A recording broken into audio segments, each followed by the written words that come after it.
Un agradecimiento especial, por supuesto, al embajador Sam Brownback, mi querido amigo, a Katrina Lantos Sweat, Peter Burns y otros líderes de fe, funcionarios del gobierno y, por supuesto, a muchos sobrevivientes de la persecución religiosa. Gracias a todos por reunirse y participar en esta cumbre, que trata sobre un tema cuya importancia, desafortunadamente, crece con cada momento que pasa, y espero que nuestra nueva administración pueda ayudar.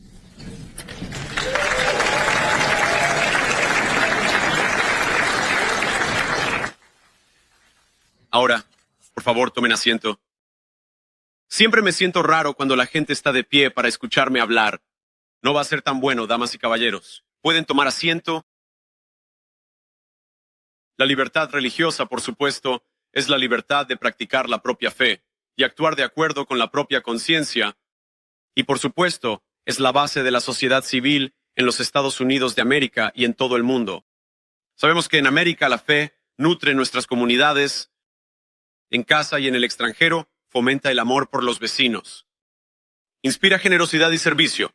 Nos llama a tratar a los demás con dignidad, a ayudar a los necesitados y a construir naciones fundamentadas en principios morales. En América, nuestros padres fundadores reconocieron correctamente esto, enumerando la libertad de religión como la primera, entre las libertades consagradas en nuestra gran Constitución. Antes de ser elegido presidente, John Adams, quien fue el primer vicepresidente, podría añadir, observó que los políticos, cito, pueden planear y especular sobre la libertad, pero es la religión y la moralidad las que pueden establecer los principios sobre los cuales la libertad puede mantenerse de manera segura.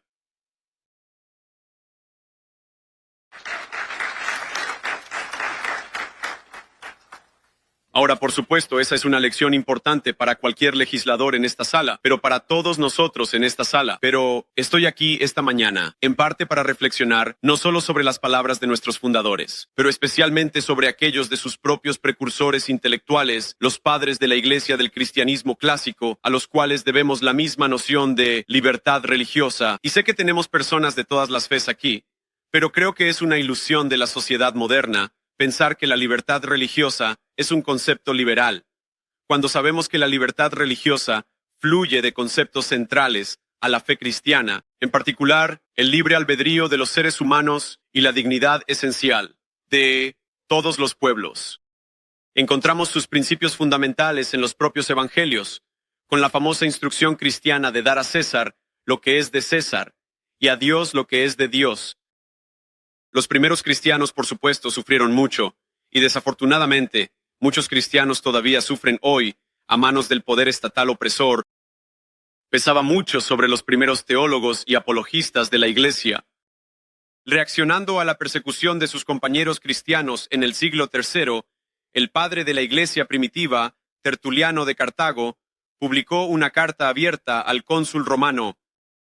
En ella, abogó por la libertad de practicar la propia fe de acuerdo con su conciencia, y cito, es justo y un privilegio inherente a la naturaleza humana que cada persona debería poder adorar de acuerdo con sus propias convicciones. La práctica religiosa de una persona no perjudica ni ayuda a otra. No es parte de la religión coaccionar la práctica religiosa, o es por elección, no por coerción, que deberíamos ser guiados hacia la religión. Fin de la cita. Ahora, quizás no sea sorprendente, fue el mismo padre de la Iglesia que se le atribuye haber señalado por primera vez la frase libertad religiosa. Décadas después, otro apologista cristiano aconsejaría al emperador Constantino, cito, la religión no puede ser impuesta por la fuerza. El asunto debe llevarse a cabo con palabras en lugar de golpes. Y por supuesto, esta línea de pensamiento va desde los primeros padres de la Iglesia hasta la era moderna, donde reconocemos que no podemos imponer nuestra fe a nadie. Los fundadores de América reconocieron que sus propios escritos estaban en diálogo con estos precursores filosóficos. En su correspondencia personal, el propio Adams hizo referencias tanto a Tertuliano como a otros padres de la Iglesia. Thomas Jefferson poseía una edición de los escritos recopilados de Tertuliano, la cual marcó y que hoy se encuentra en la Biblioteca del Congreso. De hecho, en una copia personal de sus propias notas sobre el estado de Virginia, Jefferson llegó a escribir a mano La cita de Tertuliano sobre la fe en los márgenes de un pasaje sobre la libertad religiosa. Este es el legado que ha guiado los principios políticos de América desde su fundación hasta el día de hoy. Seguimos siendo el país mayoritariamente cristiano más grande del mundo, y el derecho a la libertad religiosa está protegido por el pueblo. Para todos, ya seas cristiano, judío, musulmán o no tengas fe en absoluto. Pero la libertad religiosa no es simplemente, como todos sabemos, sobre salvaguardias legales. También se trata de fomentar una cultura en la que la fe pueda prosperar, para que hombres y mujeres puedan apreciar y respetar plenamente los derechos otorgados por Dios a sus conciudadanos. Porque una de las maravillosas y aparentes paradojas de la religión es que, al conectarnos con lo sagrado y con lo universal, profundiza nuestro compromiso con lo particular, con nuestros vecinos, con nuestras obligaciones hacia los demás, a las comunidades individuales que todos nosotros llamamos hogar. Sé que muchos de ustedes vinieron de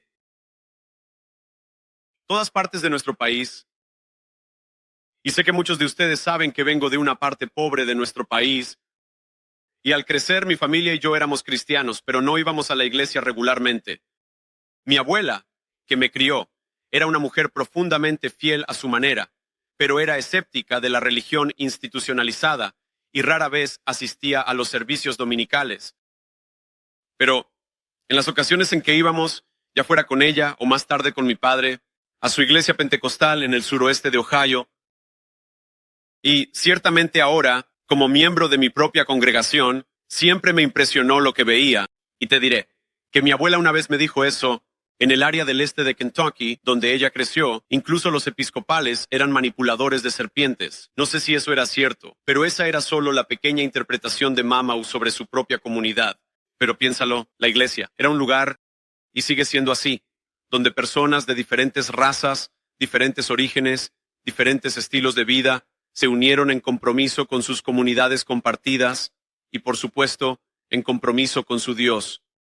Era un lugar donde el CEO de una empresa y el trabajador de una empresa estaban en igualdad ante su adoración a Dios. Era un lugar donde la gente se unía, no solo en los bancos, sino en actos de servicio, en viajes misioneros, campañas de caridad y al apoyarse mutuamente, en tiempos de enfermedad o duelo, o por supuesto, en celebración de nueva vida. ¿No son estos los tipos de lazos y virtudes que los legisladores de hoy deberían esforzarse por cultivar? Bueno, me complace decir que ciertamente lo fueron en la primera administración de Trump, y lo serán aún más en la segunda administración de Trump.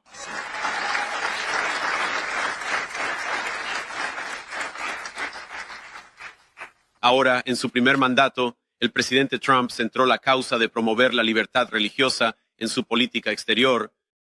En China, en toda Europa y a lo largo de África y el Medio Oriente, la primera administración de Trump tomó medidas críticas para proteger los derechos de los fieles, ya fuera rescatando a pastores que eran perseguidos por regímenes extranjeros, o brindando ayuda a los yazidíes, cristianos y otras comunidades de fe que enfrentaban el terror genocida de ISIS. Y en su política nacional, el primer mandato del presidente Trump marcó un nuevo punto álgido para los estadounidenses religiosos. Tomó medidas decisivas para defender la libertad religiosa, combatir el antisemitismo y preservar los derechos de conciencia de los trabajadores de hospitales y ministerios basados en la fe, mientras brindaban atención a sus compatriotas estadounidenses, y para eliminar barreras para que las organizaciones religiosas y las empresas puedan contratar con el gobierno federal. No deberías tener que dejar tu fe en la puerta del gobierno de su pueblo, y bajo el liderazgo del presidente Trump, no tendrás que hacerlo.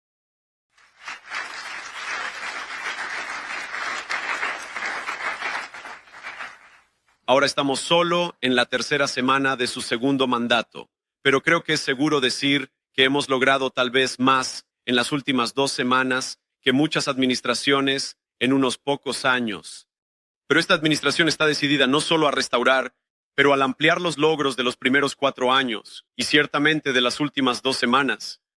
Y en este corto periodo, el presidente ha emitido órdenes para poner fin a la utilización del gobierno federal como arma contra los estadounidenses religiosos, indultando a los manifestantes pro vida que fueron encarcelados injustamente bajo la última administración. Y, lo más importante, detener la censura federal utilizada para impedir que los estadounidenses hablen su conciencia y expresen su opinión, ya sea en sus comunidades o en línea.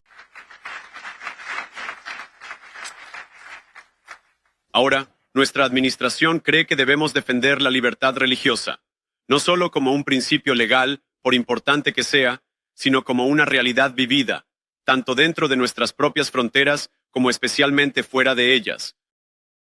En los últimos años, con demasiada frecuencia, el compromiso internacional de nuestra nación en cuestiones de libertad religiosa ha sido corrompido y distorsionado hasta el punto de la absurdidad. Piénsalo, ¿cómo llegó América al punto en que estamos enviando cientos de miles de dólares de los contribuyentes al extranjero, a ONG que están dedicadas a difundir el ateísmo por todo el mundo? Eso no es lo que parece el liderazgo en la protección de los derechos de los fieles. Y termina, con esta administración,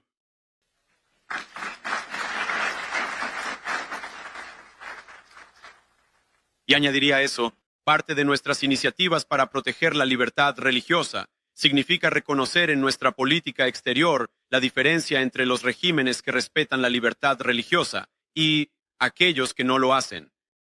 Los Estados Unidos debemos ser capaces de hacer esa distinción, debemos ser capaces de mirar las catástrofes, como la situación de los cristianos en Irak durante las últimas 3 décadas, y tener la claridad moral para actuar cuando algo ha salido mal.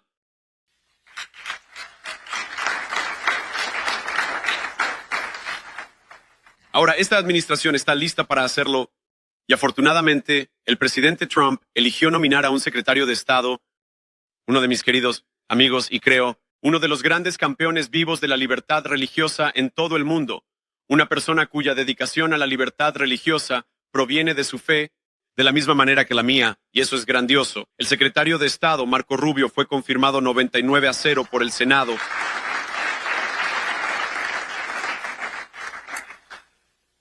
Pero tanto en casa como en el extranjero, tenemos mucho más por hacer para asegurar más plenamente la libertad religiosa para todas las personas de fe.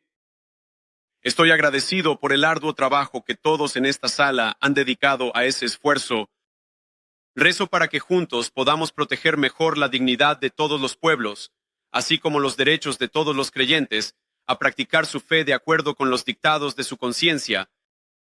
Así que gracias a todos por su trabajo en la preservación de la libertad religiosa. Gracias por salvaguardar los derechos de las comunidades de fe en todo el mundo. Y gracias, sobre todo, por creer, porque sabemos que la fuente de la libertad religiosa es el reconocimiento de que todos somos iguales ante los derechos y las leyes de Dios, y ese principio nos guiará en los años venideros. Dios los bendiga a todos. Gracias por tenerme a mí. Si estás obteniendo valor de este video, solo le pido que le dé like, lo comparta y se suscriba al canal si aún no lo ha hecho.